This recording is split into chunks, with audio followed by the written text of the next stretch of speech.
Alors, me voilà quoi. Je suis finalement à ce même point auquel j'ai commencé.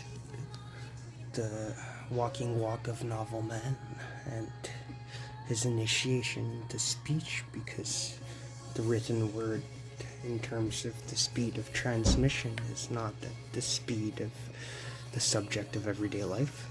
So in order to inscribe it into the logical procedures that its written text uh, inscribes in terms of desire, it's necessary to read it out loud, to condense its recordings, listen to them, and then transmit movement from empty speech to approximative speech to full speech with the times of the superegoic consciousness with regards to logical time and its anticipation of certainty, so that the Einzige, the unary trait, can be used as the identification of its orientation from henceforward. IDR à la une, or by the page. The first page is graphe 3 du désir au symptom. So, why record the DR works exactly? Well, the work of condensation begins at the point of the cut, le point de capital, or the first graph of the schemas of desire. It accelerates transmission at the level of the subject, where speech installs it into the thing, the relation between the subject and unconscious knowledge.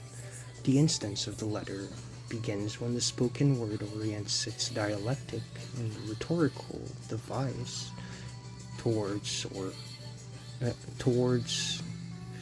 what, from the defense mechanism, we orient towards the unary trait, and then from empty speech and recording of the first instance of time to time 2 and 3, the approximative and full speech instances respectively, with regards to the minister's position, with reference to jouissance, where the queen being dependent on the dead father is the condition of her jouissance, just like her husband suffering the persecution of enemies in his paranoid state in his dream, which is his desire in terms of the dead father that he's referring to be the king proper and the absolute for the British monarchy and what it should stand for, in terms of why, for example, Freud found himself in dialogue with Maria Bonaparte, and Maria Bonaparte eventually finding herself even as an analyst commenting on Lacan's terms in what he eventually described as la passe, or what the didactic analysis leaves out of what the theoretical positions maintain. So if the theory engages the subject at the level of the analyst's discourse, bringing to terms the analysis is the condition of la passe, which merely means putting an end to the analysis and inscribing it in terms of its conditions for jouissance. So why did the subject ditch the analysis? Was the analysis sufficient for what it already knew? And regardless of the point at which it knew it, whether it knows it or not now is what imports, and how can it use what it knows now to clarify what the analyst of his sessions did not, and what does he know beyond his analyst's reality principle? This is the question that should lead any effective condition to la passe and distinguish between an insistent subject and one that merely ditched the analytic setting.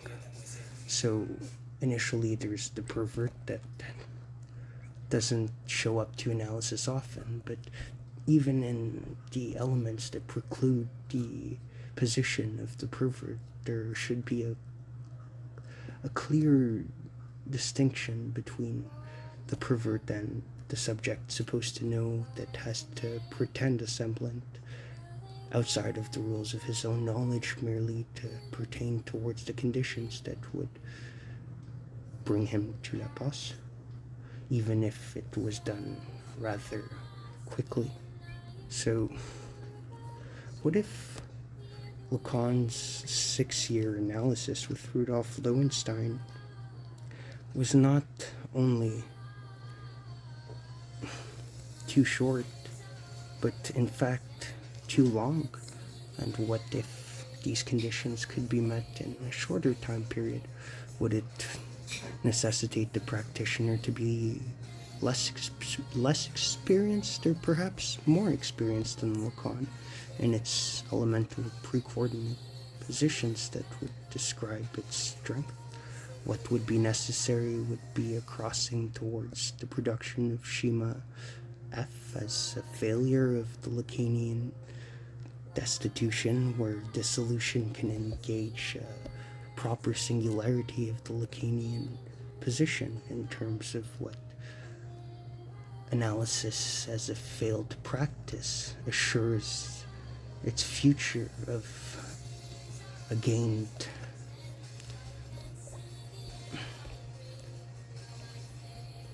admission to its success. What does la psychanalyse as a limited practice delimit from its limitation to engage its future with regards to what submits it to its process? Well, the jouissance of the hysteric, perhaps? In fact, even more so, the encouraging of the hysteric acting out, so that once the return of its failure to contend towards jouissance proper is seen as an acting out in failure of its proposed ideational content that was missed, what could that acting out admit as a failure after its acting out? Before the future analysts to come, in terms of what the analysans teach the analyst of its own accord? Where does desire turn into a symptom subordinated to its obligation to enjoy?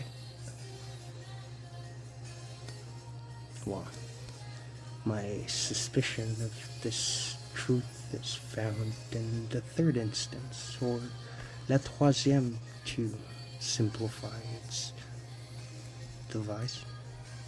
Alas, why not despise the jouissance that its unconscious knowledge should know about itself, if it were to gain any insight on how to engage its relational counterpart towards an instance where it could love proper, encore?